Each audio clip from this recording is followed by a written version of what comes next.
இந்த பிரசங்கத்தின் தலைப்பாக நான் என்னத்தை சொல்லக்கூடும் என்றால், stay connected, B fruitful and multiplied.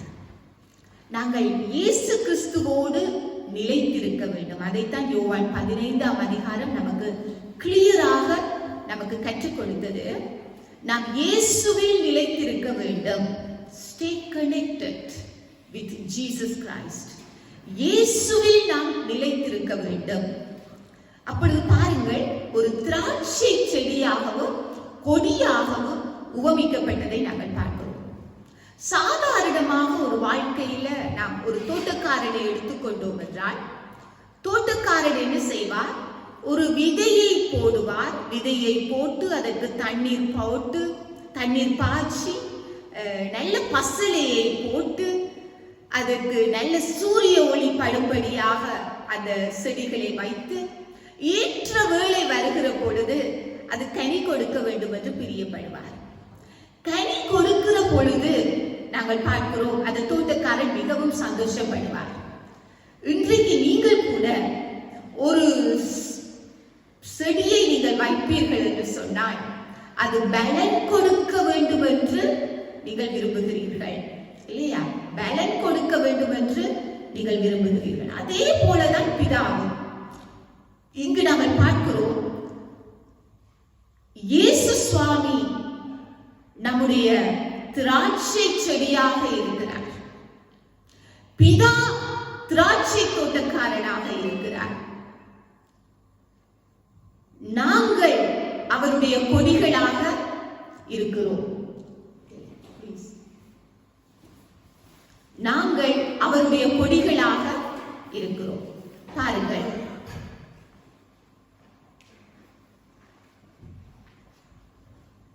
இங்கு நாங்கள் பார்க்கிறோம், அப்ப பிதா தோட்டக்காரன், இயேசு திராட்சை செடி, நாங்கள் கொடிகள். ஆதியில தேவன் மனிதனை படைத்து பலுகி பெருக கடவீர்கள் என்று சொன்னார். Be fruitful and multiply என்று சொல்லி அவர் ஆசீர்வதித்தார். ஏன் மனிதனை ஆண்டவர் படைத்தார்? ஆதியில் why we created, நாம் கனி கொடுக்க வேண்டும், நாம் பலுக வேண்டும், பெருக வேண்டும். இதுதான் ஆண்டவருடைய நோக்கமாக இருக்கிறது. அப்ப கனி உள்ள ஒரு வாழ்வு ஆண்டவரை ப்ளீஸ் பண்ணுகிறதாக இருக்கிறது. ஆமென், ஹல்லேலூயா. ஒரு கனி உள்ள ஒரு வாழ்வு ஆண்டவரை அது ப்ளீஸ் பண்ணுவதாக இருக்கிறதை நாங்கள் பார்க்கிறோம். இங்கு நாங்கள் பார்க்கிறோம், இந்த 15வது அதிகாரத்தில் இயேசு சொல்லுகிறார், நான் மெய்யான திராட்சை செடி. பாருங்கள், இயேசு திராட்சை செடியா இருப்பார் என்றால் அது கனி கொடுக்கிற திராட்சை செடி. ஆமென், ஃபைனஸ்ட் ட்ரீயாக இருக்கும், மிகவும் செழிப்பான ஒரு ட்ரீயாக இருக்கும். இயேசுவே திராட்சை செடி என்கிற பொழுது அங்கு மிகவும் சுவை காணப்படும், சத்து இருக்கும், மிகவும் செழிப்புள்ளதாக, ஆசீர்வாதம் உள்ளதாக இது காணப்படும் என்கிறதை நாங்கள் பார்க்கிறோம். ஆனால் அவர் செடி, அவரில் நாம் கொடிகளாக அவரில் நாம் வைக்கப்பட்டிருக்கிறோம். அப்ப செடியாகிய அவரில் இந்த கொடிகளாகிய கிறிஸ்தவர்கள் நிலைத்திருக்க வேண்டும். நிலைத்திருக்கிற பொழுதுதான் அவர்கள் கனி கொடுக்க முடியும். ஆமென். செடி இருக்கிறது, அது மிகவும் ஆரோக்கியமான செடி, செழிப்புள்ள செடி, கனி கொடுக்கக்கூடிய ஒரு செடி, எல்லாவற்றையும் செய்து முடித்த செடி. அந்த செடியில இந்த கொடிகள் நிலைத்திருந்தால் மாத்திரம்தான் இந்த கொடிகளினால் கனி உள்ள ஒரு வாழ்வு வாழ முடியும். ஆமென், ஹல்லேலூயா. அப்ப பாருங்க, ஒரு கொடி கனி உள்ளதாக மாற வேண்டும் என்றால் அதற்கு ஒரு கண்டிஷன்ஸ் இருக்க வேண்டும், இல்லையா?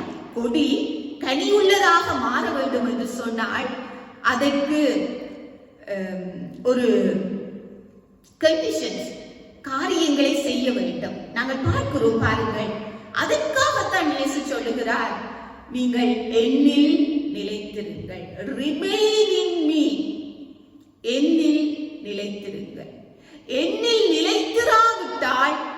நீங்கள் கனியுள்ள வாழ்வு வாழவே முடியாது. ஆகவே என்னில் நிலைத்திருங்கள். இயேசு நமக்கு கொடுத்த கட்டளை, என்னில் நிலைத்திருங்கள். பாருங்கள், 2 எஜமான்களுக்கு நாங்கள் ஊழியம் செய்ய முடியாது. உலகத்திலேயும் நாங்கள் நிலைத்திருந்து கொண்டு நாம் கிறிஸ்துவிலும் நிலைத்திருக்கிறோம் என்று சொல்லி நாம் வாழ முடியாது. ஒன்றில் நாம் உலகத்தோடு நிலைத்திருக்கிறோம் என்றால் உலகத்தின் காரியங்களை கேட்கிறோம், உலகத்தோடு நாம் அலசடிப்படுகிறோம், உலகத்தின்படி நாம் வாழுகிறோம். அப்பொழுது அங்கு உலகத்தின் காரியங்கள் தான் இந்த கொடிகளில் காணப்படும். ஆனால் நாம் இயேசுவில நிலைத்திருந்தோம் என்று சொன்னால் நாம் இயேசுவின் கனிகளை நாம் கொடுக்கிறவர்களாக காணப்படுவோம். பாருங்கள், பூவோடு சேர்ந்த நாரும் நறுமணம் வீசும் என்று சொல்லுவார்கள். நாங்கள் யாரோடு பழகுகிறோமோ அவர்களுடைய குணாதிசயங்கள், அவர்களுடைய காரியங்கள் நம்முடைய வாழ்க்கையில் ஆதிக்கம் செலுத்துகிறதா இருக்கிறது. சொல்லுவார்கள், உன்னுடைய ஃப்ரெண்ட் யார் என்று சொல்லு, அப்பொழுது நீ யார் என்று நான் சொல்லக்கூடும். நாம் யாரோடு பழகுகிறோம், யாரோடு அதிகமாக நாம் நடக்கிறோம், யாருடைய வார்த்தைகளை கேட்கிறோம், யாரோடு அதிக நேரம் நாம் டைம் ஸ்பெண்ட் பண்ணுகிறோம், யாரோடு நாம் ரிலேஷன்ஷிப்பில் இருக்கிறோம் என்பதை வைத்து நம்முடைய வாழ்க்கையை அதன் வெளிப்படுத்துவதை நாம் காணக்கூடியதாக இருக்கிறது. ஆகவேதான் இயேசு சொல்லுகிறார், நீங்கள் என்னில் நிலைத்திருங்கள். We need Christ. We need Jesus. இயேசுவிலே நிலைத்திருந்தால் மாத்திரம்தான் ஒரு கனியுள்ள ஒரு வாழ்வு நாம் வாழ முடியும். ஆமென், ஹல்லேலூயா. அப்ப அதற்கு ஒரு ரிலேஷன்ஷிப் அவசியம். நாம் கிறிஸ்துவினுடையவர்கள் என்று சொன்னால் கிறிஸ்துவோடு நமக்கு ரிலேஷன்ஷிப், உறவு அவசியம். ஆகவே கிறிஸ்துவோடு நாம் அந்த உறவில் இருந்தால் மாத்திரமே நாம் கனியுள்ள ஒரு வாழ்வு வாழ முடியும். பாருங்கள், அவர் திராட்சை செடி. அந்த செடியை நாம் இந்த கொடிகள் என்ன செய்ய வேண்டும்? சப் பண்ண வேண்டும், உறிஞ்சி எடுக்க வேண்டும். அவரில் நிலைத்திருக்கிற பொழுது அதன் காரியங்கள் எல்லாம், செடியில இருக்கிற எல்லா காரியங்களும் கொடிக்கு போகிறதாக இருக்கிறது. ஆமென், ஹல்லேலூயா. ஆகவேதான் stay connected with Christ. ஆமென். கிறிஸ்து இல்லாமல் எந்த ஒரு மனுஷியாலும் கனியுள்ள வாழ்வு வாழவே முடியாது. இயேசு சொல்லுகிறார், பாருங்கள் 4வது வசனத்துல, அது தானாய் கனி கொடுக்க மாட்டாது. என்னை அல்லாமல், 5வது வசனத்தில் சொல்லுகிறார், என்னை அல்லாமல் உங்களால் ஒன்றும் செய்யக்கூடாது. அப்ப இயேசுவோடு நிலைத்திராமல் we cannot do anything. இயேசுவோடு நிலைத்திராமல் நாம் நல்ல இனிமையான கனிகளை நாம் ஒரு பொழுதும் கொடுக்கவே முடியாது. பாருங்க, மீனை தண்ணீரில் இருந்து எடுத்து விட்டால் அதற்கு வாழ்க்கை இல்லை, அதற்கு ஜீவன் இல்லை, இல்லையா? அது போலதான் பாருங்கள், நம் கிறிஸ்துவோடு கனெக்ஷன் இருக்க வேண்டும். கொடிக்கு செடியோடு கனெக்ஷன் இருக்க வேண்டும். இருந்தால் மாத்திரமே அந்த கொடி வாழும், கனியுள்ள ஒரு வாழ்வாய் அந்த வாழ்வு காணப்படும் என்று நாங்கள் பார்க்கிறோம். அன்றைக்கு எனக்கு அருமையான தேவ பிள்ளைகளே, ஆகவே நாங்கள் எப்படி அந்த செடியாகிய இயேசுவோடு நாம், கொடிகளாகிய நாம் கனெக்ட் பண்ணப்படுகிறது? அதற்குத்தான் நாங்கள் முதலாவதாக நாங்கள் பார்க்கிறோம், ஹோலி ஸ்பிரிட், பரிசுத்த ஆவியானவர். பாருங்கள், இயேசுவில் நிலைத்திருக்கிற பொழுது ஆவியானவர் நமக்குள்ளாய் கிரியைகளை செய்கிறவராய் இருக்கிறார்.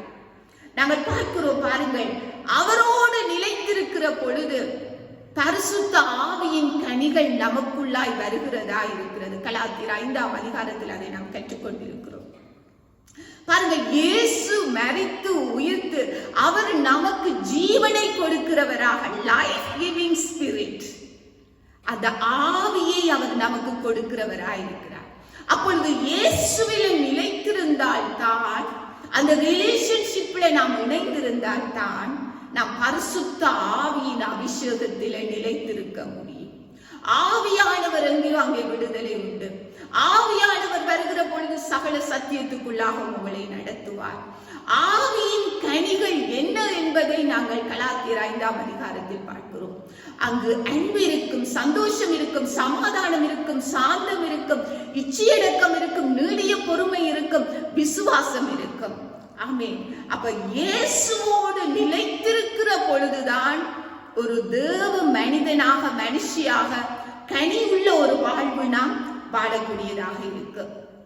பாருங்கள், இரண்டாவதாக இயேசு சொல்லுகிறார் இங்கு 7வது வசனத்தில், நீங்கள் என்னிலும் என் வார்த்தைகள் உங்களிலும் நிலைத்திருந்தால். அப்ப பாருங்க, இயேசுவில் ஒரு மனிதன் நிலைத்திருக்க வேண்டும் என்றால் என்னது? அவருடைய கற்பனையில், அவருடைய வார்த்தையில் நிலைத்திருக்க வேண்டும். அவருடைய வார்த்தை, வேர்டு, வார்த்தை, கற்பனை, அந்த கற்பனையில் நாம் நிலைத்திருக்க வேண்டும். சங்கீதம் 1 கூட சொல்லுகிறது, பாருங்கள், கர்த்தருடைய வேதத்தின்படி நடக்கிற மனுஷன் பாக்கியவன். இரவும் பகலும் அவருடைய வேதத்தில் பிரியமாயிருக்கிற மனுஷன், தியானமாயிருக்கிற மனுஷன் பாக்கியவான். அவன் நீர்க்கால்களின் ஓரமாய் நடப்பட்ட மரத்தை போலிருந்து தன் காலத்தில் தன் கனியை தருவான். ஆமென். அப்ப நாம் இயேசு பாருங்க, அந்த வார்த்தையில நிலைத்திருக்கிற பொழுதுதான் நாம் கனியுள்ள ஒரு வாழ்வு வாழ முடியும். எனக்கு அருமையான தேவ பிள்ளைகளே, tune more God's word in your life. பாருங்கள், கர்த்தருடைய வார்த்தையை நீங்கள் அதிகமாக கேளுங்கள், அதிகமாக வாசியுங்கள், அவரோடு நீங்கள் நடப்பீர்கள். உலகத்தின் வார்த்தைகள், உங்களை வேதனைப்படுத்துகிற வார்த்தைகள், உங்களை டிஸ்கரேஜ் பண்ணுகிற வார்த்தைகள், உங்களுக்கு அவநம்பிக்கையை கொடுக்கிற வார்த்தைகளை நீங்கள் அதிகமாக அப்படிப்பட்ட செய்திகளை நீங்கள் கேட்பீர்கள் என்றால் நீங்கள் உலகத்தோடு ஒத்தவர்களாய் மாறிவிடுவீர்கள். ஆகவேதான் இயேசு சொல்லுகிறார், இந்த உலகத்துல தான் என்னுடைய சீடர்கள் வாழப் போகிறார்கள். ஆகவே நீங்கள் என்னில் நிலைத்திருங்கள், என் வார்த்தைகளில் நிலைத்திருங்கள். ஆமென். ஹல்லேலூயா. பாருங்கள், இயேசுவில் நிலைத்திருக்கிற பொழுது, கொடி திராட்சை செடியில் நிலைத்திருக்கிற பொழுது அது எப்பொழுதும் கனி கொடுக்கும். ஆமென். ஹல்லேலூயா. என்ன சர்க்கம்ஸ்டான்சஸ், சூழ்நிலைகளுக்கு ஏற்ப அது மாறாது. தண்ணி இல்லை என்றாலும், வறண்டு போயிருந்தாலும், பஞ்சமா இருந்தாலும், கஷ்டமா இருந்தாலும், உபத்திரவங்களா இருந்தாலும் இந்த கொடி கனி கொடுக்கும். ஆமென். ஆமென். பாருங்கள், நாங்கள் எரேமியா 17ஆம் அதிகாரத்தை நாங்கள் பார்த்தோம் என்றால் அங்கு எரேமியா தீர்க்கதரிசி அவர் என்ன சொல்லுகிறார் என்று பார்ப்போம். எரேமியா 17ஆம் அதிகாரம் பாருங்கள், 8வது வசனம் சொல்லுகிறது, அவன் தண்ணீர் அண்டையில் நாட்டப்பட்டதும் கால்வாய் ஓரமாக தன் வேர்களை விடுகிறதும் உஷ்ணம் வருகிறதை காணாமல் இலை பச்சையாயிருக்கிறது, மழை தாழ்ச்சியான வருஷத்திலும் வருத்தமின்றி தப்பாமல் கனி கொடுக்கிறதுமான மரத்தை போலிருப்பார். யாரெல்லாம் கர்த்தர் மேல் நம்பிக்கையாயிருந்து அவர்கள் நிலைத்திருக்கிறார்களோ அவர்களுக்கு பாருங்க, வசனம் சொல்லுகிறது, மழை தாழ்ச்சியான வருஷத்திலும், மழை குறைவு, தண்ணீர் இல்லை, ஆனாலும் கூட அது வருத்தமின்றி தப்பாமல் கனி கொடுக்கிற மரத்தை போலிருப்பார். இன்றைக்கு பாருங்கள், அநேகர் சூழ்நிலைக்கேற்ப மாறுகிறவர்களாய் இருக்கிறார்கள். சூழ்நிலையின்படி அவர்களுடைய வாழ்க்கை மாறிக்கொண்டிருக்கிறது. ஆனால் கர்த்தர் சொல்லுகிறாரு, சூழ்நிலைக்கேற்ப மனிதன், கிறிஸ்தவன் மாறக்கூடாது. சூழ்நிலைக்கேற்ப அவனுடைய கனியுள்ள வாழ்வு மாறக்கூடாது. அவன் எப்பொழுதும் கிறிஸ்துவில் நிலைத்திருந்து, எப்பொழுதும் பரிசுத்த ஆவியானவருக்குள் நிலைத்திருந்து, எப்பொழுதும் கர்த்தருடைய வார்த்தைகளில் நிலைத்திருந்து, அவரோடு அவன் ரிலேஷன்ஷிப்பில் இருக்கிற பொழுது அவன் இந்த உலகத்தில் வாழ்கிற வாழ்க்கை கனியுள்ள வாழ்க்கையாக இருக்கும். ஆமென். ஹல்லேலூயா. எல்லா காலத்திலும் கனியுள்ள வாழ்வு, அந்த ரிலேஷன்ஷிப், ஆண்டவரோடுடான ஜெபம், ஆண்டவருடனான ஐக்கியம், அது எப்பொழுதும் காணப்பட வேண்டும் என்று பிதா விரும்புகிறவராக இருக்கிறார். பாருங்கள், மத்தேயு 13ஆம் அதிகாரத்துல கூட நாங்கள் பார்க்கிறோம், அந்த விதைக்கிறவன் உவமையை குறித்து இயேசு பேசுகிற பொழுது, சில விதைகள் கல்லுள்ள இடங்களில் விழுந்தது, முள்ளுள்ள இடங்களில் விழுந்தது, கற்பாறைகளில் விழுந்தது, வழி அருகே விழுந்தது. சில விதை நல்ல நிலத்தருகே விழுந்தது என்று நாங்கள் பார்க்கிறோம். நல்ல நிலத்தில் விழுந்த விதையானது 30, 100, 60 பலன் கொடுக்கும் என்று நாங்கள் பார்க்கிறோம். எனக்கு அருமையான தேவ பிள்ளைகளே, இன்றைக்கு கிறிஸ்தவர்கள் எங்களுடைய இருதயமாகிய நிலம் நல்ல நிலமாய் மாற வேண்டும்.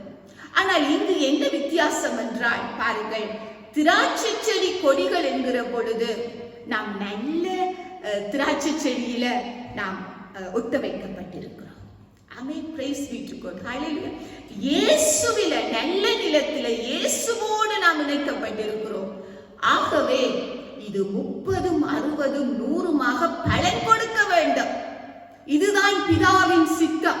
நாம் கிறிஸ்தவர்களாக எங்களை கர்த்தர் மாற்றி இருக்கிறார் என்றால், இயேசு கிறிஸ்துவனுடைய இரத்தத்தினால நம்மை கழுவி இருக்கிறார் என்றால், நம்மை சுத்தம் பண்ணி இருக்கிறார் என்றால், நம்மை பரிசுத்தவான்களாக மாற்றி இருக்கிறார் என்று சொன்னால், கிறிஸ்துவில் நாம் நிலைத்திருந்து கனியுள்ள ஒரு வாழ்வு வாழ வேண்டும்.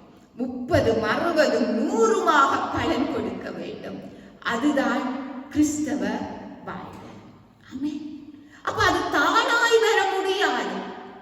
தொடர்ந்து கிறிஸ்துவோடு அந்த மனுஷன் நிலைத்திருக்க வேண்டும். ஆமென். பாருங்கள், இப்படி ஒரு மனிதனோ மனுஷியோ கிறிஸ்துவோடு நிலைத்திருக்கவில்லை. No connection at all. Sometimes வாரது சில வேளைகளில் ஆண்டவரே என்று கூப்பிடுகிறது. ஆனால் தொடர்ச்சியான கனெக்ஷன் இல்லை. தொடர்ச்சியாக அவரிடத்திலிருந்து வருகிற காரியங்களை பெற்றுக் கொள்வதில்லை, அவருடைய சத்தத்துக்கு செவி கொடுப்பதில்லை என்று சொன்னால் வசனம் என்ன சொல்லுகிறது? இப்படி நிலைத்திராவிட்டால் என்ன நடக்கும்? வசனம் சொல்லுகிறது பாருங்கள், அது வெளியே எரியுண்ட கொடியை போல எரியுண்டு உலர்ந்து போவான் என்று வசனம் சொல்லுகிறது இல்லையா? வெளியே எரியுண்ட கொடியை போல. அப்ப பாருங்கள், இப்படிப்பட்டவர்களை பாருங்கள். 6வது வசனம் 15:6 சொல்லுகிறது, ஒருவனை நீ நிலைத்திராவிட்டால் வெளியே எரியுண்ட கொடியை போல அவன் எரியுண்டு உலர்ந்து போவான். அப்படிப்பட்டவைகளை சேர்த்து அக்கினியிலே போடுகிறார்கள், அவைகள் எரிந்து போகும் என்று இயேசு சொல்லுகிறதை பார்க்கிறோம். அப்ப பாருங்கள், கிறிஸ்தவன் என்று சொல்லிக்கொண்டு கிறிஸ்துவோடு நிலைத்திருக்கவில்லை, கனியுள்ள ஒரு வாழ்வு இல்லை என்றால் நாங்கள் பார்க்கிறோம், இது பிதா நம்மை சிருஷ்டித்தது, உருவாக்கினது, நம்மை ரட்சித்ததற்கு ஒரு நோக்கம் உண்டு. ஆதியில மனிதனை மனுஷையை படைத்ததுக்கு ஒரு நோக்கம் உண்டு, கனியுள்ள ஒரு வாழ்வு. Be fruitful. கனியுள்ள ஒரு வாழ்வு. அப்படி நடக்காத பட்சத்தில் நாங்கள் பார்க்கிறோம் என்ன நடக்கும்? அதை அப்படியே வெளியே எரியுண்ட ஒரு கொடியை போல், அதால் எந்த பிரயோஜனமும் இல்லை, நோ யூஸ் அட் ஆல். அதை எடுத்து ஒன்றாக கட்டி அக்கினியில போடுவார்கள் என்று வசனம் சொல்லுகிறது. அந்த கொடி கூட என்ன நடக்கும்? வாடி போய்விடும், வறண்டு போய்விடும், பதறாக போய்விடும். செடியில இருந்து அது தானாகவே உதிர்ந்து விடும், பதறாக போய்விடும். நாங்கள் சங்கீதம் 1 கூட அப்படி பார்க்கிறோம். நாங்கள் அவர்கள் பதரை போல சூழ்நிலைக்கு ஏற்ப அங்கும் இங்கும் அசைகிறவர்களாக, அடிபடுகிறவர்களாக, காய்ந்து போகிறவர்களாக, தங்களுடைய வாழ்க்கையில் கனியில்லாதவர்களாக அவர்கள் மாறுகிறதை நாங்கள் பார்க்கிறோம். எங்கு காற்று வீசுதோ அந்த பக்கம் இந்த பதர் என்ன செய்யும்?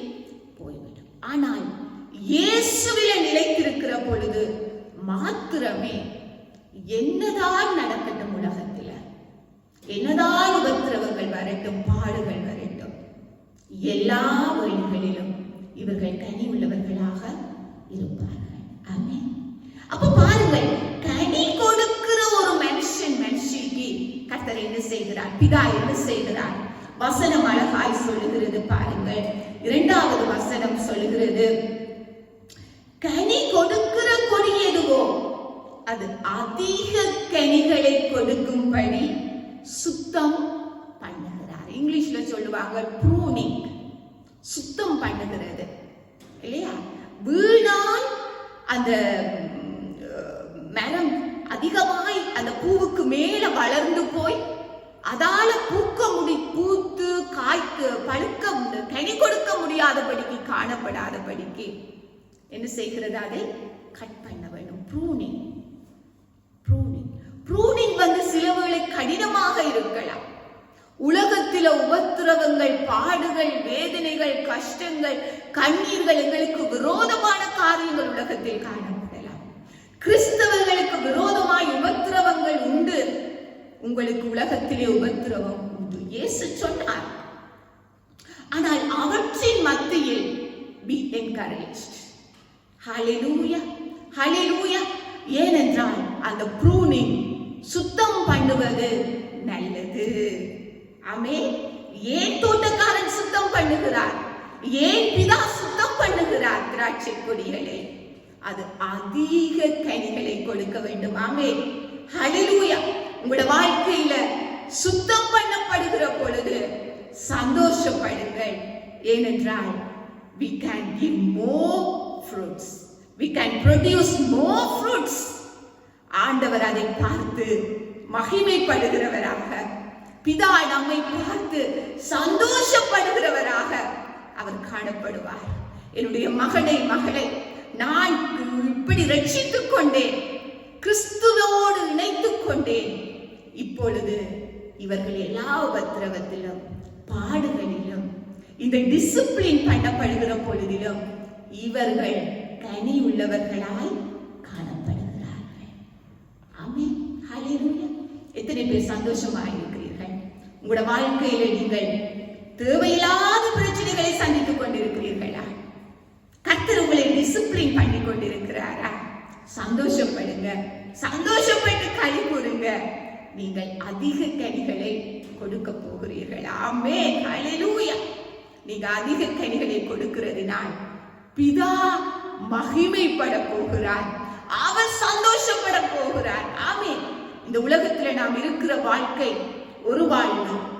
இந்த வாழ்வு கர்த்தருக்குரிய வாழ்வு, கர்த்தரை ப்ளீஸ் பண்ணுகிற வாழ்க்கையால் இது காணப்பட வேண்டும். ஆமென். ஹல்லேலூயா. ஆகவே தான் பார்க்கிறோம் நாங்கள் be fruitful, என்னில நிலைத்திருந்து கனி கொடுங்கள். இயேசு சொன்னார், என்னில நிலைத்திருந்து கனி கொடுங்கள். பாருங்கள், ஒரு மனிதனோ மனுஷியோ இயேசுவோடு நிலைத்திருக்கிற பொழுது அவர்கள் இயேசுவை போல மாறுவார்கள், இயேசுவை போல பேசுவார்கள், இயேசுவை போல சிந்திப்பார்கள். அவர்களுடைய எண்ணங்கள் எல்லாம் இயேசுவை போல மாறிவிடும். எண்ணங்கள் எல்லாம் இயேசுவை போல மாற வேண்டும். நான் முதலே சொன்னேன், யாரோடு நாம் அதிகமாக டைம் ஸ்பெண்ட் பண்ணுகிறோமோ, யாரோடு நாம் ரிலேஷன்ஷிப்பில் இருக்கிறோமோ அவர்களை போல நம்முடைய வாழ்க்கை மாறுகிறது. இங்கு இயேசுவோடு ஒருவர் நிலைத்திருக்கிற பொழுது இயேசுவை போல, லைக் ஜீசஸ், ஒரு மாதிரி நாம இங்கு இந்த உலகத்தில் இயேசுவாக, இயேசுவை போல, not the Jesus, இயேசுவை போல நாங்கள் மாறுகிறவர்களாக இருக்கிறோம். பிதாவுக்கு அதுதான் விருப்பம். அவரை போல நாங்கள் மாற வேண்டும், இயேசுவை போல நாங்கள் மாற வேண்டும். ஹல்லேலூயா. Oh, taste and see that the Lord is good. ஆமென். இயேசுவை நாங்கள் டேஸ்ட் பண்ண அவருடைய குட்னஸ் நமக்குள்ளாய் வருகிறதா இருக்கிறது. ஹல்லேலூயா, ஹல்லேலூயா. அவரோடு இணைகிற பொழுது அந்த கொடிகள் வந்து அவரிலேயே நிலைத்திருந்த அந்த இதெல்லாத்தையும் பண்ணுகிற பொழுது அவரை போல மாறுகிறது. இயேசு எப்படி கனி கொடுப்பாரோ அதே போலதான் இந்த கொடிகள் கனி கொடுக்கும். ஆமென். ஹல்லேலூயா. You will be a blessing to many. நீங்களே ஒரு சேனலாக மாறி விடுவீர்கள். இயேசு எப்படி நமக்கு ஆசீர்வாதமாய் இருக்கிறாரோ அவரில் நிலைத்திருக்கிறவர்கள் அவர்கள் மற்றவர்களுக்கு ஆசீர்வாதமாய் கனி உள்ளவர்களாய் மாறிவிடுவார்கள். அடுத்ததாக இயேசு சொல்லுகிறார் பாருங்கள், இயேசுவில நம்ம நிலைத்திருக்கிற பொழுது அவருடைய அன்பிலே நாம் நிலைத்திருக்கிறோம். நிலைத்திருக்கிறோம். ஹல்லேலூயா, ஹல்லேலூயா. 9வது வசனத்தில் சொல்லுகிறார், என்னுடைய அன்பிலே நிலைத்திருங்கள். அப்போ ஒரு மனிதனோ மனுஷியோ இயேசுவோடு நான் இணைந்திருக்கிறேன், அவரை நான் நேசிக்கிறேன், அவருக்காக நான் வாழுகிறேன் என்று சொல்வானே ஆயிருந்தால் அவர்கள் அன்பிலே நிலைத்திருப்பார்கள். ஆமென். How do you know that you remain in God's love? எப்படி நீங்கள் அறிந்து கொள்ள முடியும் நான் இயேசுவின் அன்பில் நிலைத்திருக்கிறேன் என்று? நீங்கள் பிதாவை அன்பு செய்கிறவர்களாக இருப்பீர்கள். At the same time you love your neighbors. அயலவர்களை நேசிக்கிறவர்களாக இருப்பீர்கள். அது என்னதான் மனிதர் உங்களை தூற்றட்டும், உபத்திரவப்படுத்தட்டும், வேதனைப்படுத்தட்டும், என்னதான் செய்தாலும் அந்த தேவ அன்பு உங்கள் இருதயங்களுக்குள்ளால் ஊற்றப்பட்டிருக்கிறது நிமித்தமாய், இயேசுவோடு நீங்கள் இணைந்திருக்கிறது நிமித்தமாய், அந்த அன்பை யாரும் உங்களோட உள்ளத்திலிருந்து எடுத்து போடவே முடியாது. ஆமென். ஹல்லேலூயா, ஹல்லேலூயா. பாடுகள் வரட்டும், உபத்திரவங்கள் வரட்டும், அந்த தேவ அன்பு உங்களுக்குள்ளால் இருந்து தேவனை நேசிக்கிறது மாத்திரமல்ல, உங்களை பகைக்கிறவர்களையும் நேசிப்பீர்கள், உங்களை வெறுக்கிறவர்களையும் நீங்கள் நேசிப்பீர்கள்.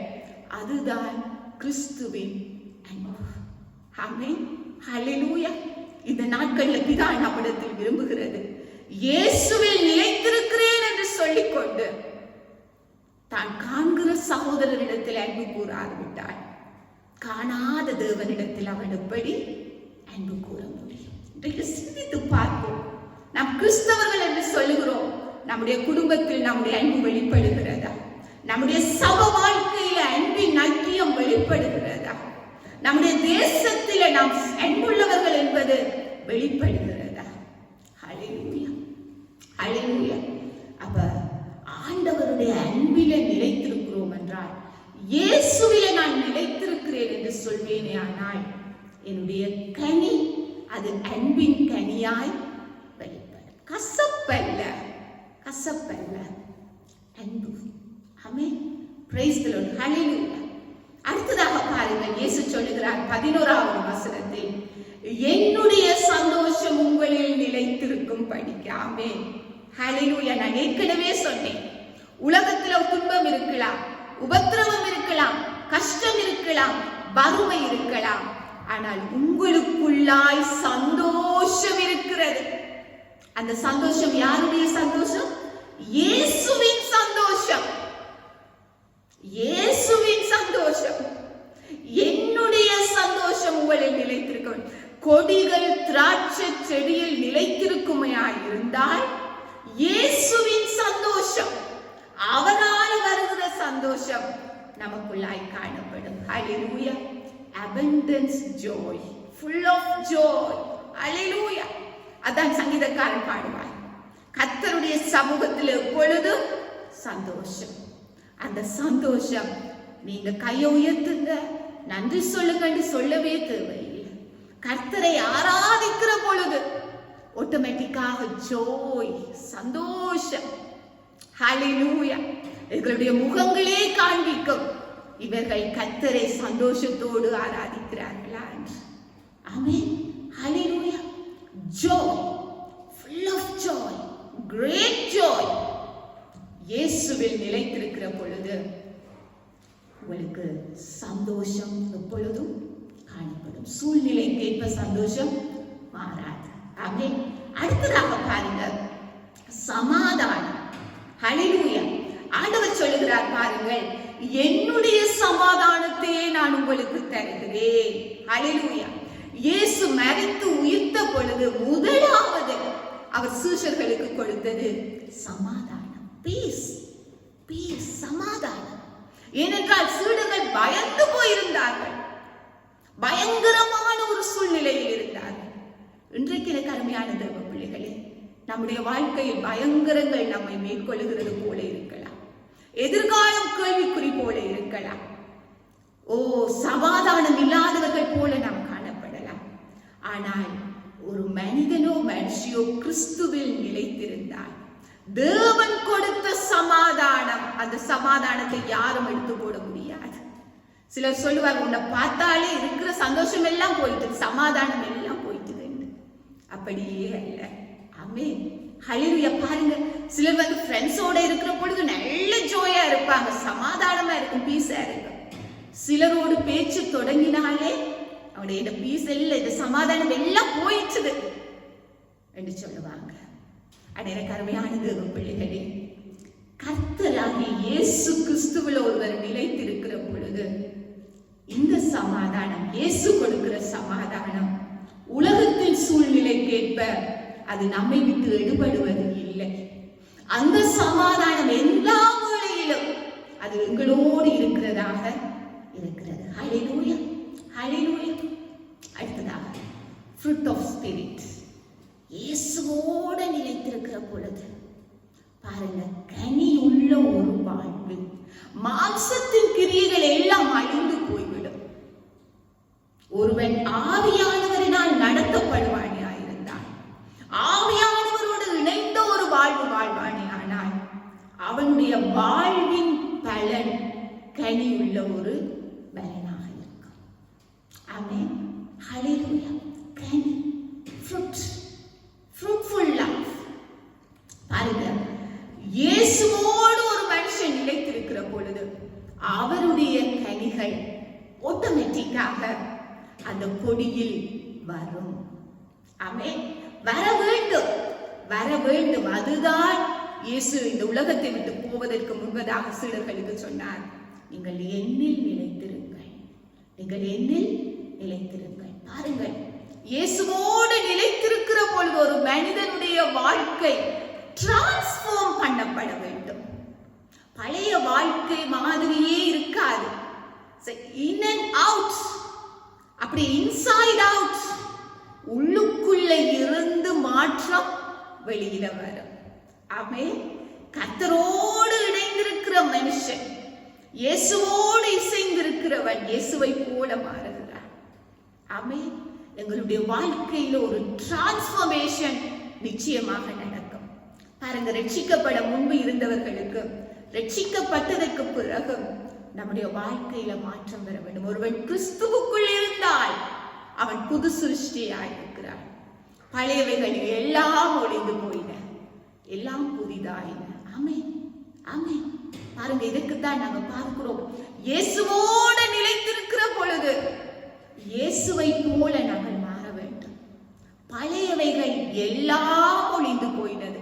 இல்ல, இன்னும் அந்த கோபம் எனக்கு இன்னும் இருக்குது, இன்னும் அந்த எரிச்சல் எனக்குள்ள இருக்கிறது. அது அல்ல. எங்களோட வாழ்க்கை நாளாந்தம் டிரான்ஸ்ஃபார்ம் பண்ணப்பட வேண்டும்.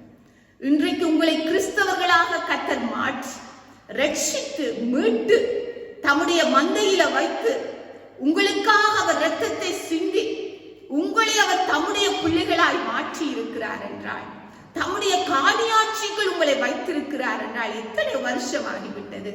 திரும்பி பாருங்கள், திரும்பி பாருங்கள். பிதா உங்களிடத்தில் கனியுள்ள ஒரு வாழ்வை அவர் எதிர்பார்க்கிறவராய் இருக்கிறார். ஆமென். ஹல்லேலூயா. கொலோசியர் 1:10 சொல்லுகிறது, சகலவிதமான நற்கிரியைகளுமாகிய கனிகளை தந்து தேவனை அறிகிற அறிவில் விருத்தி அடைந்து.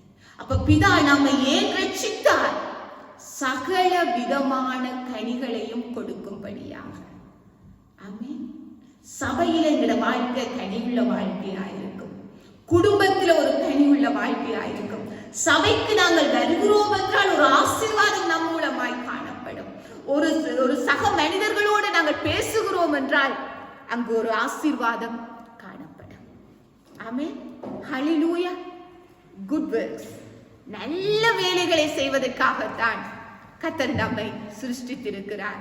பாருங்கள், வசனம் சொல்லுகிறது எபேசியர் 2:10, நற்கிரியைகளை செய்வதற்காக நாம் கிறிஸ்து இயேசுவுக்குள் சிருஷ்டிக்கப்பட்டிருக்கிறோம். அப்ப கிறிஸ்து நம்மை ஏன் சிருஷ்டித்தார், ஏன் ரட்சித்தார்?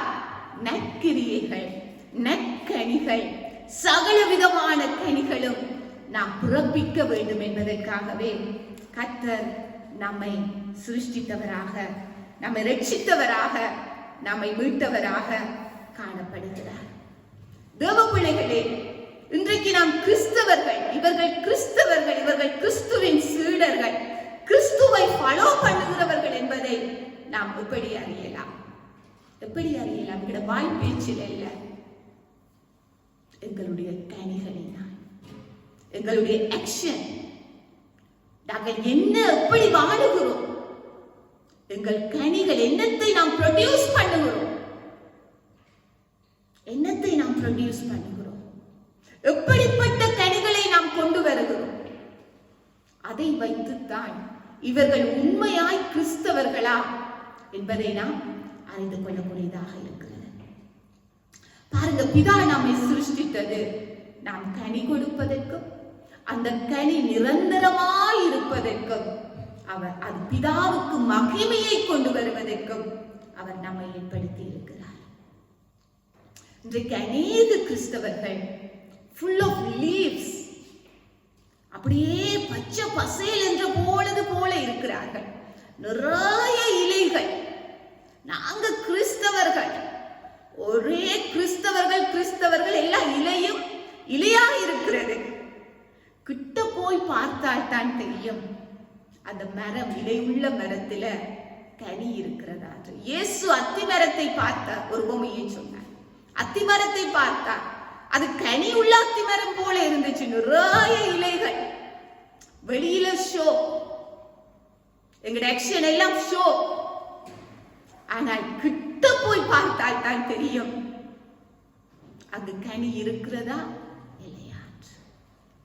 இந்த உலகத்தில கிறிஸ்தவர்களை வைத்திருக்கிறார் கிறிஸ்துவின் அன்பை வெளிப்படுத்துவதற்கு, கிறிஸ்துவை பிரதிநிதித்துவப்படுத்துவதற்கு, கிறிஸ்துவை போல வாழுவதற்கு. கிறிஸ்து கோதுமை மணி போல அவர் தன்னையே அர்ப்பணித்தவராய் மற்றவர்களுக்கு அவர் வாழ்வு கொடுத்த தெய்வம். ஹல்லேலூயா, ஹல்லேலூயா. இன்றைக்கு நாம் சுயநலம் உள்ளவர்களாக, எனக்கு எனக்கு எனக்கென்று வாழாதபடிக்கு, என்னுடைய குடும்பத்துக்கென்று வாழாதபடிக்கு நாம் கிறிஸ்துவுக்காக வாழ அழைக்கப்பட்டிருக்கிறோம். ஹல்லேலூயா, thank you Jesus. நன்றி அப்பா. ஆகவே தான் தேவ பிள்ளைகளே, இந்த யோவான் 15ஆம் அதிகாரம் இயேசு சொல்லுகிறார், என்னிலே நிலைத்திருங்கள், என்னிலே நிலைத்திருங்கள், நீங்கள் நிலைத்திருந்து கனி கொடுங்க. பிதா அந்த கனியை உங்களிடத்தில் எதிர்பார்க்கிறார். நீங்கள் கனி கொடுக்கிற பொழுது பிதாவை நீங்கள் ப்ளீஸ் பண்ணுகிறீங்க. நீங்க கனி கொடுக்கிற பொழுது பிதாவை நீங்க மகிமைப்படுத்துகிறீங்க. அதற்காகத்தான் பிதா நம்மை இந்த உலகத்தில தெரிந்து கொண்டு ஏற்படுத்தி வைத்திருக்கிறார். ஆமென், ஹல்லேலூயா. பாருங்கள், ஒரு நாள் வரும், நியாய தீர்ப்பின் நாள். அந்த நாளுக்காக மனிதன் வைக்கப்பட்டிருக்கிறார். 2 கொரிந்தியர் 5ஆம் அதிகாரம் 10வது வசனத்தை நான் வாசிக்க விரும்புகிறேன். 2 கொரிந்தியர் 5:10.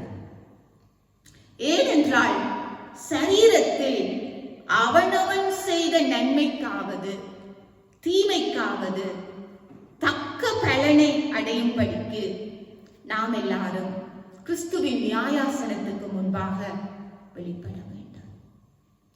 இன்றைக்கு பாருங்கள், இந்த சரீரத்தில் நாம இருக்கிறோம்.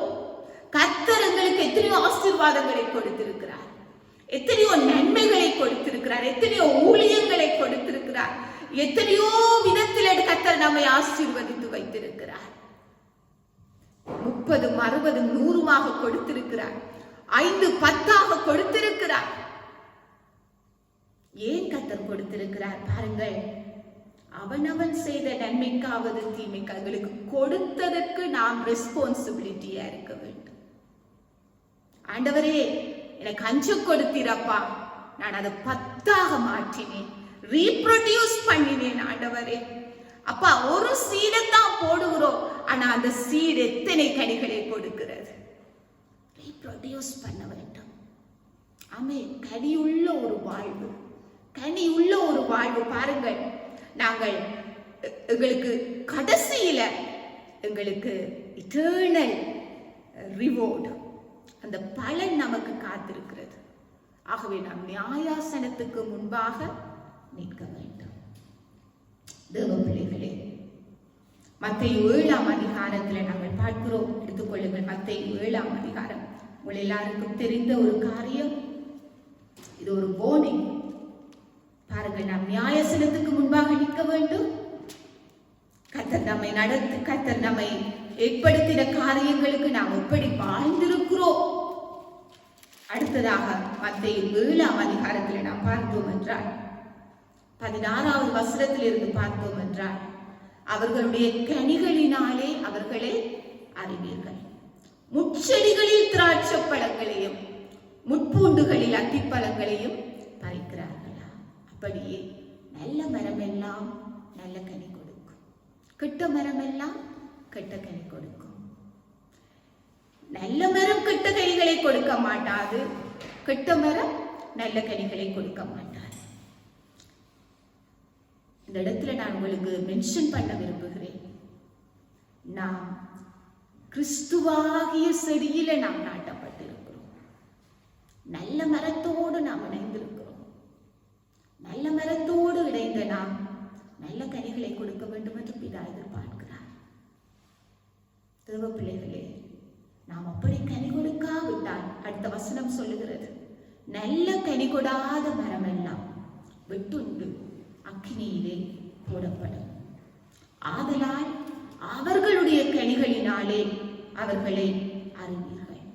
அடுத்த வசனம் சொல்லுகிறது பாருங்கள், சிலர் வந்து நியாயத்திற்கு நாள்ல சொல்லுவாங்க, கர்த்தாவே கர்த்தாவே, உம்முடைய நாமத்தினால நாங்கள் அற்புதங்களை செய்தோம், உம்முடைய நாமத்தினால நாங்கள் ஜெபித்தோம், உம்முடைய நாமத்தினால நாங்கள் பெரிய காரியங்களை எல்லாம் செய்தோம், உம்முடைய நாமத்தினால நாம் தசமபாகம் போட்டோம், உம்முடைய நாமத்தினால நாங்கள் இந்த காரியங்களை எல்லாம் நாங்கள் செய்தோம் என்று சொல்லுவார்கள். 23வது வசனம் சொல்லுகிறது, அப்பொழுது நான் ஒரு காலம் உங்களை அறியவில்லை. இயேசு சொல்லுகிறார், உங்களை நான் ஒரு காலம் அறியவில்லை. There is no connection between us. எந்த ரிலேஷன்ஷிப்பும் இல்லை. உங்களை எனக்கு தெரியவே தெரியாது.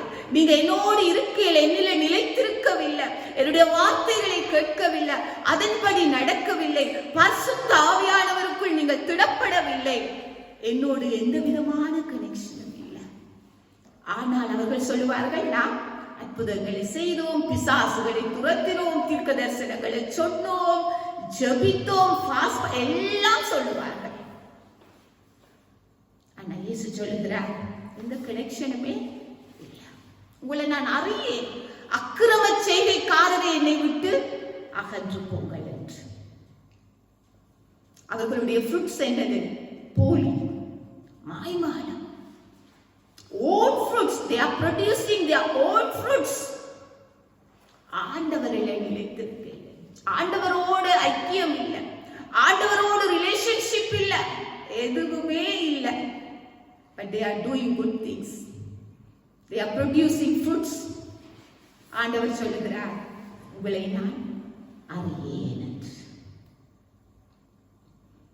இன்னைக்கு தேவ பிள்ளைகளே, God is looking fruits in you.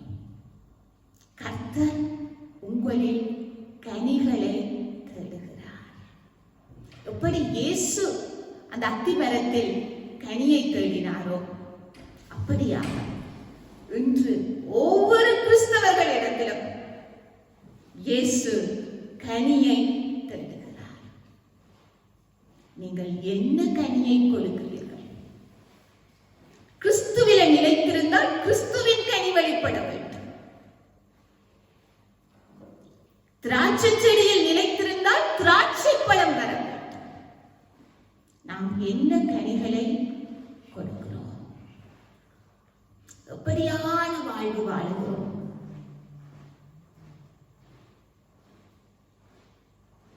இன்றைக்கு கர்த்தர் நம்மை தேடி பார்த்து கொண்டிருக்கிறார். அந்தந்த மரத்தின் கனிகளினால் அவைகளை நாம் அறியலாம். நான் கிறிஸ்துவில் நிலைத்திருக்கிறேன் என்று சொல்வேனே, ஆனால் கிறிஸ்துவின் கனி, கிறிஸ்துவின் கனி, ஆமென், கிறிஸ்துவின் கனி எங்கள் வாழ்க்கையில் உருவாக வேண்டும். கிறிஸ்துவின் சுபாவம் எங்களிடத்தில் வர வேண்டும். கிறிஸ்துவின் டேஸ்ட் நம்மிடத்தில் வர வேண்டும். நற்கந்தங்களாக சுகந்த வாசனை உள்ளவர்களாய் நாம் மாற வேண்டும். புது சிருஷ்டியாய் நாம் மாற வேண்டும். ஆமென். இந்த காலை பொழுதுல கேட்டு சத்தியத்துக்கு நேராக எங்களை விட்டு கொடுத்து, இயேசு பிதா என்னையும் உங்களையும் இந்த உலகத்தில் அவர் ஏற்படுத்தி இருக்கிறார். இந்த பூமி உண்டாகுவதற்கு முன்பதாகவே என்னையும் உங்களையும் அவர் தெரிந்தெடுத்திருக்கிறார். It's not by accident. இன்றைக்கு எங்களை கர்த்தர் தெரிந்தெடுத்து இயேசு கிறிஸ்துவின் வெளியேற பெற்ற இரத்தத்தினால நம்ம கழுவி, நம்ம சுத்தம் பண்ணி, நம்ம சபையில கொண்டு வந்து வைத்து, நமக்கு வரங்கள் கனிகளை கொடுத்து, அவரிலே நிலைத்திருங்கள் என்று சொல்லி எங்களை அழைத்து கனியுள்ள ஒரு வாழ்வை அவர் எதிர்பார்க்கிறார். What you are giving, நீங்க என்னத்தை கொடுக்கிறீங்க? இப்பொழுது உங்கள் கனி இனிமையா இருக்கிறதா? உங்கள் கனி புசிப்புக்கு ஏற்றதா இருக்கிறதா? பிதா உங்களை பிரியப்படுகிறாரா? உங்களுடைய வாழ்க்கை எப்படி இருக்கிறது? தயவு செய்து இன்றைக்கு ஆராய்ந்து பார்த்து நீங்க இந்த இடத்துல இருந்து செல்லும்படி, கடந்து செல்லும்படி நான் உங்களை அன்போடு கேட்டுக்கொள்கிறேன். இது மிகவும் முக்கியமான ஒரு சத்தியம். இன்றைக்கு ஒருவன் கிறிஸ்தவன் என்று சொல்லிக்கொண்டு கிறிஸ்துவை போல தன்னை வெளிப்படுத்தாவிட்டால், கிறிஸ்துவின் கனிகளை ப்ரொடியூஸ் பண்ணாவிட்டால், அவர்கள் கிறிஸ்துவில் நிலைத்திருக்கவில்லை.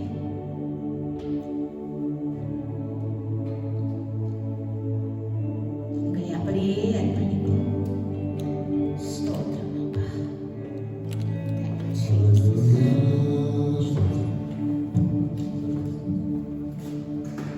ஸ்தோத்திரம் ஆண்டவரே, நன்றி அப்பா.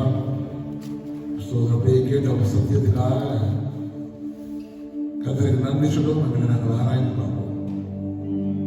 எங்களிடத்தில் எதிர்பார்க்கிறதை கர்த்தர் பார்க்கிறார். எங்களுடைய கனிகளை அவர் பார்க்கிறார். அவர்களுடைய கனிகளினாலே அவர்களை அறிவீர்கள். உங்களுடைய கனிகளை பார்த்து மற்றவர்கள் பிதாவாகிய தேவனை மகிமைப்படுத்த வேண்டும் என்று கர்த்தர் எங்கள் மேலே எதிர்பார்க்கிற காரியம் ஒன்று.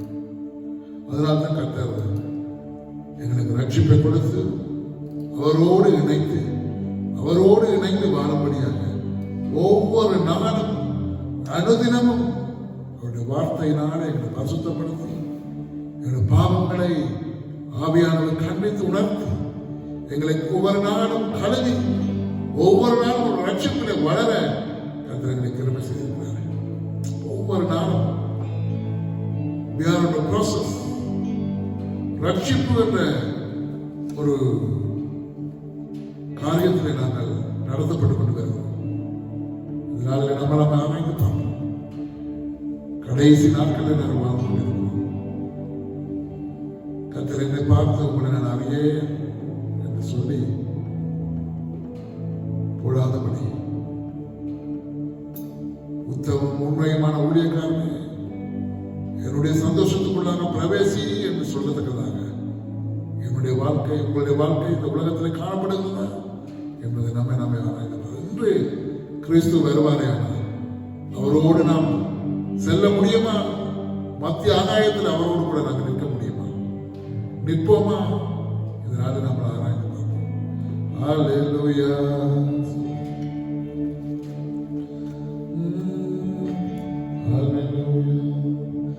ராஜா வருகிறார், ஆயத்தமாவோம். ராஜா வருகிறார், ஆயத்தமாவோம். இயேசு வருகிறார், எதிர்கொண்டு செல்லுவோம். இயேசு வருகிறார், எதிர்கொண்டு செல்லுவோம். மனங்களெல்லாம் நிரம்பிட வேண்டும், மலைகள் குன்றுகள் தகர்ந்திட வேண்டும். கோலானவை நேராகணும், கரடானவை சமமாகணும். பள்ளங்களெல்லாம் நிரம்பிட வேண்டும், மலைகள் குன்றுகள் தகர்ந்திட வேண்டும். கோலானவை நேராகணும், கரடானவை சமமாகணும். நல்ல கனிகொடா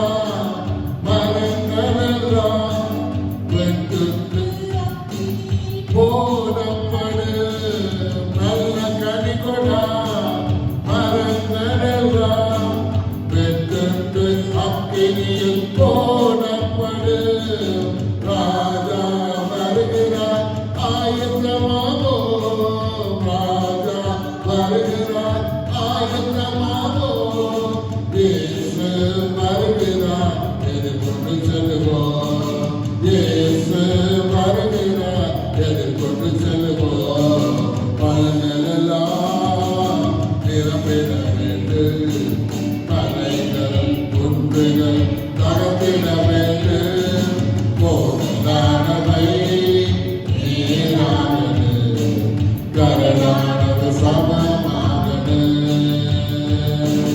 கோதுமையை பிரித்து களஞ்சியத்தில் சேர்த்து மகனையோ அக்கினியில் சுண்டரிப்பாரை சொல்லுவான். நம்ம ஆராய்ச்சி பார்த்தோம்.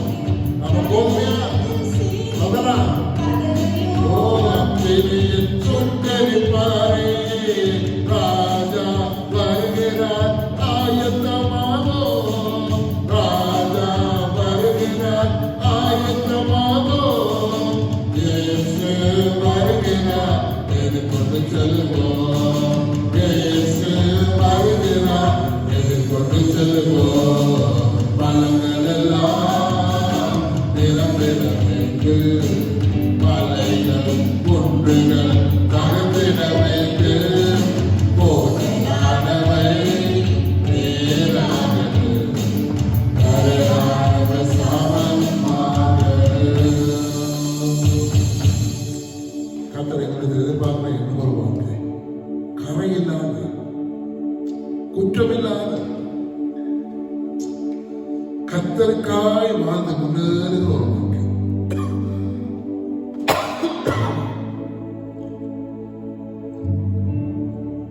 கர்த்தருடைய சமூகத்தில் நாங்கள் வருகிற பொழுது அவரோடு நாங்கள் இணைந்து வாழுகிற பொழுது கரையில்லாத வாழ்க்கை குற்றமில்லாத வாழ்க்கை இயேசு எங்களை பார்க்கிற பொழுது கரையில்லாத பாவமில்லாத பரிசுத்தமான ஒரு வாழ்க்கை. அதுதான் கர்த்தர் எங்களுக்கு எதிர்பார்க்கிறார். கனி கொடுக்கிறவர்களாக மாற வேண்டும். நல்ல கனி கொடுக்கிறவர்களாக நாம் மாற வேண்டும். அதனாலே எங்களுடைய கனிகளை நாம் ஆராய்ந்து பார்க்கணும். எங்களுடைய பேச்சுக்களை நாங்கள் ஆராய்ந்து பார்க்கணும்.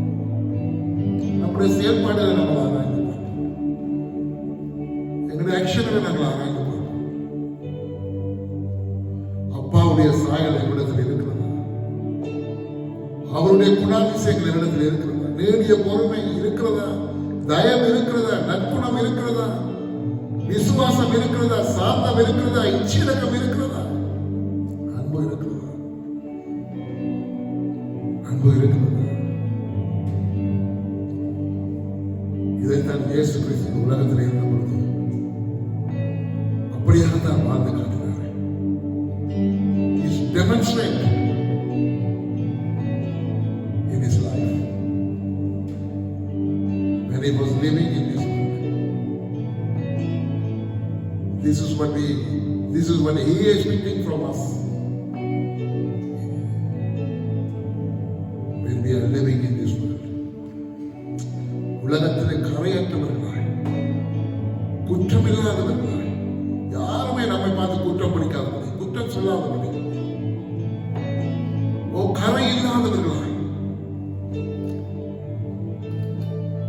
காணப்பட வேண்டும் என்று கர்த்தர் எதிர்பார்க்கிறார். அல்லேலூயா.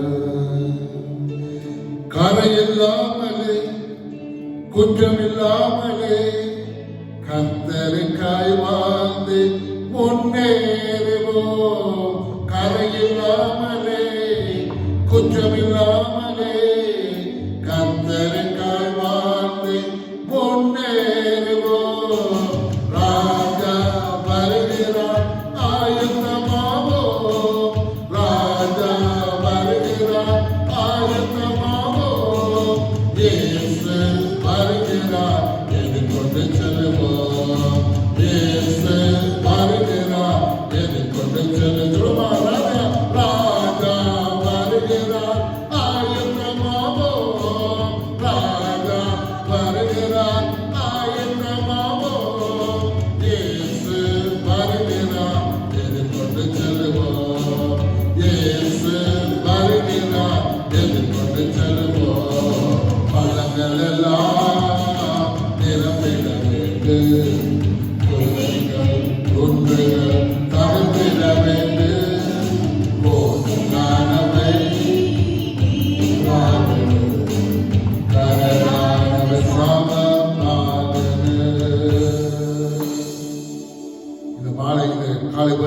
பிரியமானவர்களே, இந்த இடத்திலிருந்து நாம் கலைந்து செல்லுகிற பொழுது நம்மை நாமே ஆராய்ந்து பார்த்து நம்ம கடந்து செல்லுவோம். கர்த்தருடைய வார்த்தை வீட்டிலே நாங்கள் வழங்காதபடி, கர்த்தருடைய வார்த்தை எனக்கு நேராக வருகிற பொழுது அதை நம்ம எடுத்து என்னுடைய வாழ்க்கையில வைத்து, என்னுடைய இதயத்தில் வைத்து, வார்த்தை இப்படி இருக்கிறதா என்று நாம் ஆராய்ந்து பார்த்து பிறகு பட்டணத்தாரை போல நற்குணசாலிகளாக நாம் மாறுவோம்.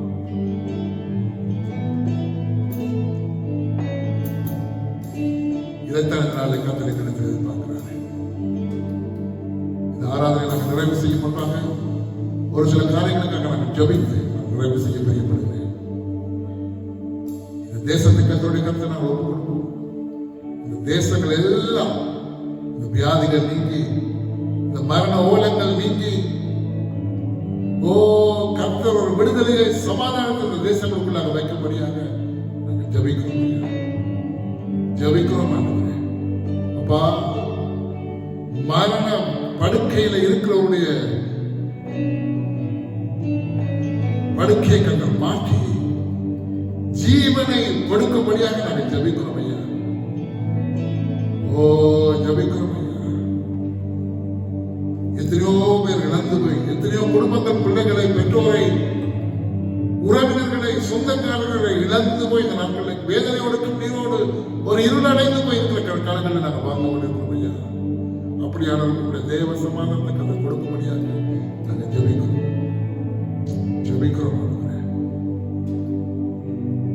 நாளில் நாங்கள் ஜபிக்கிறோம். திரும்பவுமாக இந்த வாரத்தில் என்னுடைய பிள்ளைகள் திரும்பவும் பாடசாலைக்கு செல்லுகிறார்கள். கர்த்தர் அந்த பிள்ளைகளுக்கு நல்ல ஞானத்தை, நல்ல கிருபையை, நல்ல ஆசீர்வாதங்களை கொடுக்கும்படியாக நாங்கள் ஜெபிக்கிறோம். தேவ ஞானம் இந்த பிள்ளைகளுக்குள்ளே தங்கும்படியாக நாங்கள் ஜெபிக்கிறோம் ஐயா. இந்த பொல்லாத நாட்களிலே தங்களை தாங்கள் பாதுகாத்துக் கொள்ளக்கூடிய கிருபை அவர்களுக்கு கொடுக்கும்படியாக நாங்கள் ஜெபிக்கிறோம். ஒரு கிட்டத்தட்ட 1 வருஷங்களுக்கு பிறகு பிள்ளைகள் திரும்பவுமாக பாடசாலைக்கு செல்லுகிறார்கள் ஐயா. உங்களுடைய பாதுகாப்பின் காரணம் இந்த பிள்ளைகள் மேலே, எங்கள் விசேஷமாக சபை பிள்ளைகள் மேலே, எங்களுடைய குடும்பங்கள் மேலே தங்கும்படியாக நாங்கள் ஜெபிக்கிறோம் ஐயா. லண்டன் பட்டணத்துடைய கருத்தில் ஒப்புக் கொடுக்கிறோம் ஐயா. இந்த பிள்ளைகளை கத்தர் ஆசீர்வதிங்க. இவர்களை கற்றுக் கொடுக்கிற ஆசிரியர்களை ஆசீர்வதிங்க.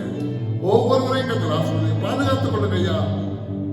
திரும்பவும் தகப்பனே, இந்த வியாதிகள் பெருகாதபடி பிள்ளைகளை பாதுகாத்து நல்ல ஞானத்தை கொடுத்து நல்ல படிப்புகளை படிக்க அவர்களுக்கு உதவி செய்யும்படியாக நான் ஜெபிக்கிறேன். உங்களுடைய பாதுகாப்பின் கருத்துக்குள்ளாக ஒவ்வொரு பிள்ளைகளையும் நாங்கள் ஒப்புக் கொடுத்து நாங்கள் ஜெபிக்கிறோம் ஐயா. அதே போல நாங்கள் ஜெபிக்கிறோம். பாஸ்கரன் என்று சொல்லுற ஒரு ஊழியக்காரனுக்காக நாங்கள் ஜெபிப்போம்.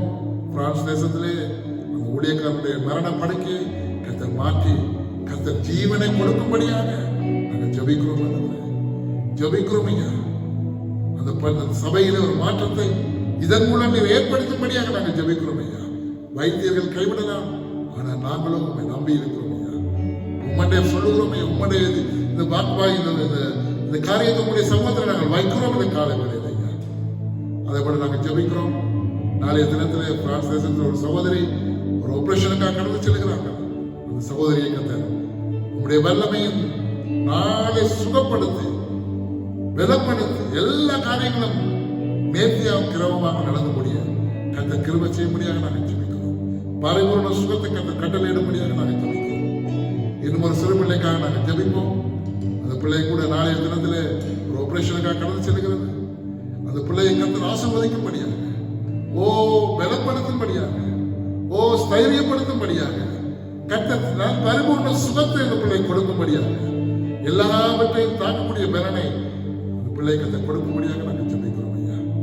இந்த காலத்தில் நாங்கள் ஒப்பு கொடுக்கிறோம் ராஜா. உமக்கு ஸ்தோத்திரம் ஐயா. உமக்கு நாங்கள் கூடிய சீக்கிரத்திலேயே அவர்கள் வீடுகளுக்கு வர, அதனாலே சுகம் பெற்றதுனால அந்த பெற்றோர்கள் சந்தோஷப்பட, உறவினர்கள் சந்தோஷப்பட அந்த கிருபை செய்யும்படியாக நாங்கள் ஜெபிக்கிறோம். இப்பொழுது ஆண்டவரே, இந்த சபைகள் கூட அதி சீக்கிரத்தில் திறக்கப்பட, ஜனங்கள் உங்களுடைய சமூகத்தில் ஓடி ஆராதிக்க, பாட, துதிக்க, கீர்த்தனம் பண்ண கிருபை செய்யும்படியாக நாங்கள் ஜெபிக்கிறோம். இந்த காலத்தில் எங்களை தாழ்த்துகிறோம் ஐயா. இந்த நாளில் ஆண்டவரை விசேஷமாக எங்களுடைய காணிக்கைகளை உங்களுடைய காலத்தில் நாங்கள் கொண்டு வருவோம். எங்களுடைய காணிக்கைகளை கத்தரை ஆசீர்வதித்து உங்களுடைய நாமத்தின் மகிமைக்காக பயன்படுத்தும்படியாக நாங்கள் ஜெபிக்கிறோம். நன்றி சொன்னோம், ஸ்தோத்திரம் பண்ணினோம். உங்களுடைய வார்த்தையை கேட்டிருக்கிறோம். எங்களை நீர் பலப்படுத்தி இருக்கிறீர்கள். எங்களை ஆராய்ந்து பார்த்த ஒரு சந்தர்ப்பத்தை நீர் கொடுத்திருக்கிறீர்கள். இப்பொழுது ஆண்டவரே, தகப்பனே, எங்களுடைய காணிக்கைகளை நீர் ஆசீர்வதித்து உங்களுடைய நாமத்தின் மகிமைக்காக எடுத்து பயன்படுத்த நாங்கள் ஒரு மனம் உள்ளத்தின் ஆழத்திலிருந்து சந்தோஷமாக நாங்கள் கொடுக்கிறோம். இந்த காணிக்கைகளை கத்தர் எடுத்து உங்களுடைய நாமத்தின் மகிமைக்காக பயன்படுத்துங்க. கொடுக்கிற கரங்களை ஆசீர்வதிங்க, பலப்படுத்துங்க. அவருடைய கையிட்டு செய்கிற ஒவ்வொரு காரியங்களும் ஆசீர்வதிங்க. இந்த வாரத்தில் நாங்கள் செய்ய இருக்கிற ஒவ்வொரு காரியங்களையும் கத்தர் பொறுப்படுங்க. ஒவ்வொருவரோடும் கத்தர் கூட இருந்து திரும்பவுமாக நாங்கள் ஒருவருடைய சமூகத்தில் நாங்கள் காணும்போது எங்களை தாழ்த்துவோம், எங்களை ஒப்புக் கொடுக்கிறோம். இயேசுவின் நாமத்தினாலே ஜெபிக்கிறோம் என்ற நல்ல பிதாவே. ஆமென், ஆமென். நம்முடைய கர்த்தராகிய இயேசு கிறிஸ்துவின் கிருபையும் பிதாவாகிய தேவனுடைய அன்பும் பரிசுத்த ஆவியானவருடைய அந்யோன்ய ஐக்கியமும் சமாதானமும் சந்தோஷம் இன்றைக்கும் என்றென்றைக்கும் கிறிஸ்துவின் வருகை மட்டும் ஒவ்வொருவரோடும் நீடித்து நிலைத்திருப்பதாக. ஆமென், ஆமென். யார் இருக்கிறவர்கள் கேட்டு சொல்லுவோம், என் ஆத்மாவே கர்த்தரையே ஸ்தோத்திரி, என் முழு உள்ளமையோட பரிசுத்த நாமத்தையே ஸ்தோத்திரி, என் ஆத்மாவே கர்த்தரையே ஸ்தோத்திரி, கர்த்தர் செய்த சகல உபகாரங்களையும்